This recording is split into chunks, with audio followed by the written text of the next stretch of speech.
Hello and welcome back to iTraveler's Life Abroad. If this is your first time, I'm Mike and my wife Louise and I retired to Cuenca, Ecuador in 2022, and this channel is about living our retirement life abroad. Apologies for not having posted a video in recent months. Not only have we had lots of rain, which doesn't afford the opportunity to get out to film video, but we recently moved. It's our fourth move in 3 years. If you'd like to know more about some of the issues you could face while living in Ecuador, check out our two-part series on the pitfalls to avoid when renting in Ecuador. Subject the rains here in Cuenca, we had overflowing rivers and landslides as recently as last week. Several unfortunate people have lost their homes as a result. It is to be expected as Ecuador is not only on the Ring of Fire but is bisected by the Andes. There's little in the way of open flat spaces nor straight roads when traveling in Ecuador. Roads are subject to landslides and rivers tend to overflow their banks, especially in Cuenca, where there are 4 rivers running through the city. Today we're going to share with you some of our insights on what to consider to ensure a successful retirement. So grab your favorite drink and stay tuned. Let me show you a place where you gon' wanna move your feet until they start to bleed. My wife Louise and I retired early from our careers. We were 51 years of age. I had earned my pension with the National Police in Canada, and my wife had several careers in early childhood education and working with families at risk. We decided to take advantage of our health and younger age, pursue our love of RVing, so we sold everything and moved into our motorhome to travel. However, after less than a year, I noted my brain was mush, for lack of a better term. I didn't have the daily stimulus of work. All the while, we found that the freedom we sought to just move around in a motorhome was more difficult during peak camping season, requiring reservations months in advance. So we found employment in the campgrounds and we eventually managed a campground for 5 years. This kept us active throughout our summer months while we traveled and led RV caravans into Mexico in the winters, with the exception of 2 years during the pandemic. In 2022, Louise's father was gravely ill with cancer and suffered dementia, so we decided to spend more time with the family and hung up our RV keys for good. We had already begun thinking about our next chapter in our lives and decided that living abroad was our calling. The rest of the story you know if you're a follower of our channel. We've been in Cuenca, Ecuador as of October 2022.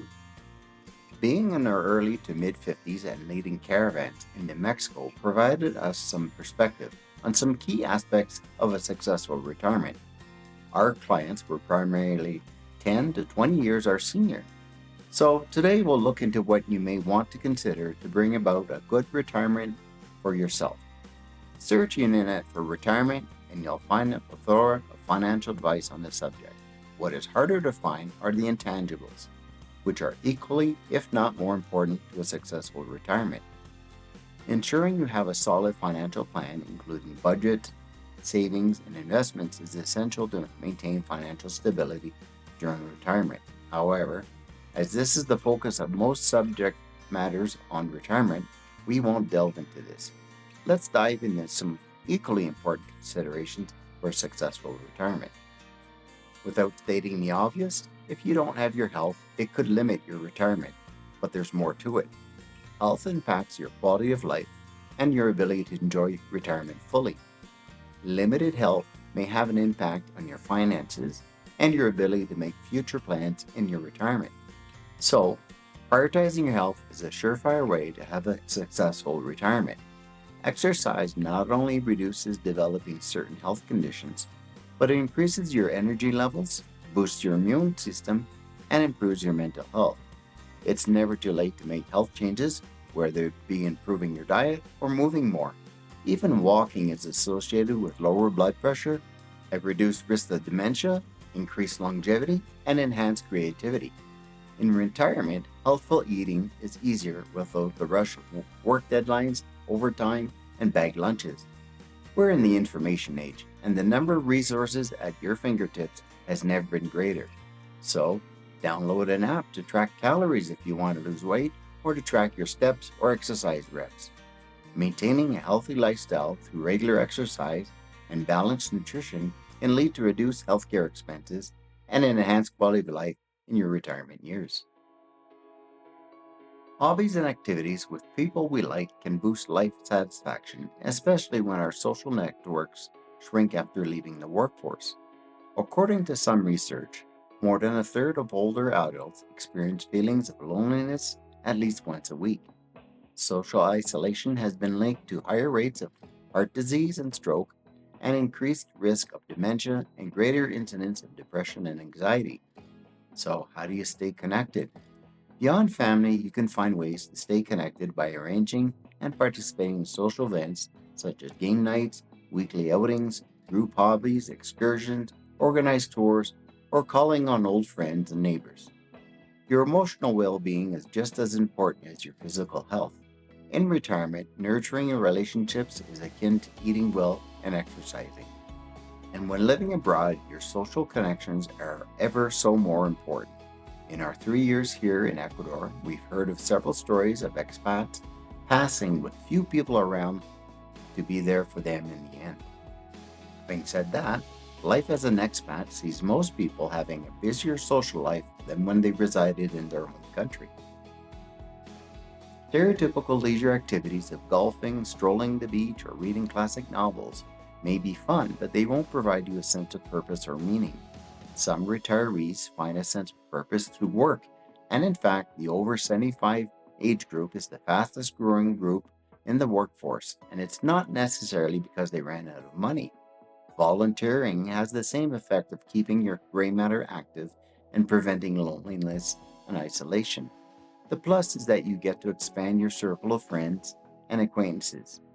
Challenging your brain through learning is another way to not only keep your gray matter active, but to expand your social network of friends and acquaintances. On arriving here in Ecuador, we enrolled in Spanish lessons, and after 3 years, the benefits have been twofold. We are now able to converse in Spanish, and we've met so many people through the many classes that we have a larger community of friends and acquaintances. Don't be afraid to reinvent yourself and to get out of your comfort zone. Before moving to Ecuador, I had no intention of driving until I met a couple of fellow retirees who rode motorcycles. The last time I rode, I was 21 years of age.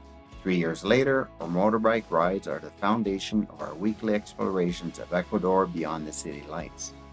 My wife has always enjoyed crafting and teaching, and since moving here, she hosts workshops several times a week, attends craft fairs, and has even been interviewed about her passion on radio in Spanish. I also found that simply walking wasn't enough for me despite achieving my 10,000 steps per day. So, when we moved into a condominium complex with a treadmill and an elliptical machine, I began cardio training. We moved from this complex into a house where I purchased an elliptical machine, some dumbbells, and an incline bench and trained 4 times a week. Neither of us would have thought we'd be doing any of these activities, yet here we are. Once we get past our fears, begin trying scary new things, and let go of our knee-jerk prejudices, magical things start to happen. Your brain starts to rewire itself, and it becomes more adaptable and healthier. Your self-confidence grows, and you will see new opportunities where once you only saw challenges. Being positive is important as well. We've had our share of setbacks with my wife's shoulder surgeries and my broken ankle, but not allowing these events to deter you from adapting and changing is key. It could be said that in retirement you should have a reason to get out of bed every morning.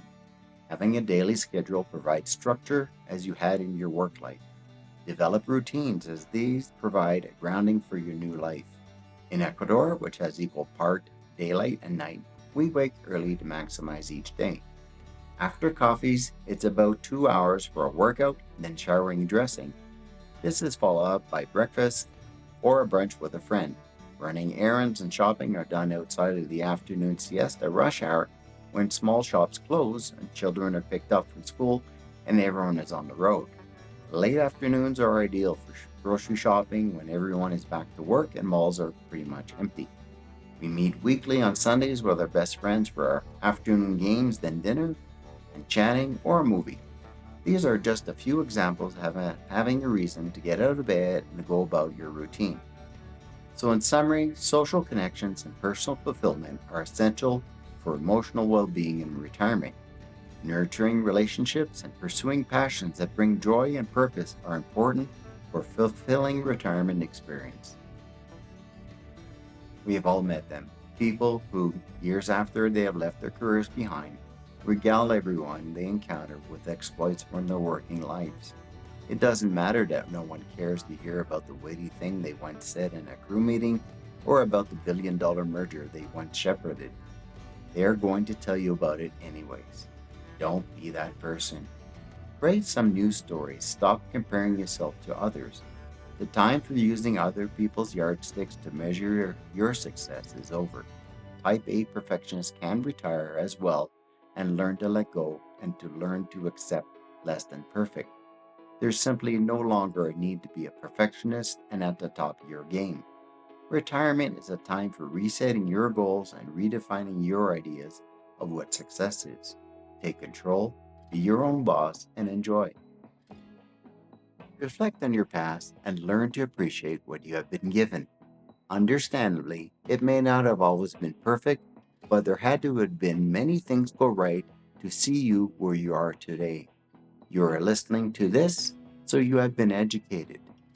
The internet is working, and so therefore the electricity is on. The odds are you have easy access to nutritious food and clean water. You probably aren't worried about being killed by a predator. Many random events had to conspire to give you the good things you have in your life. Don't take the little things that life has bestowed upon you for granted. Don't sweat the small things, and they're all small things. No matter your attitude about aging, there is no part of our life more certain than death. With that in mind, and by using that thought to appreciate the time that you have, it's motivation for living a fuller retirement. Happiness comes not through denying our mortality, but accepting it as a motivator to not waste our time. Stop saying tomorrow I will and begin now. Thank you for watching. If you've enjoyed this video, please consider liking and subscribing as we bring you more content about living our retirement years abroad here in Ecuador. Until next time, hasta luego.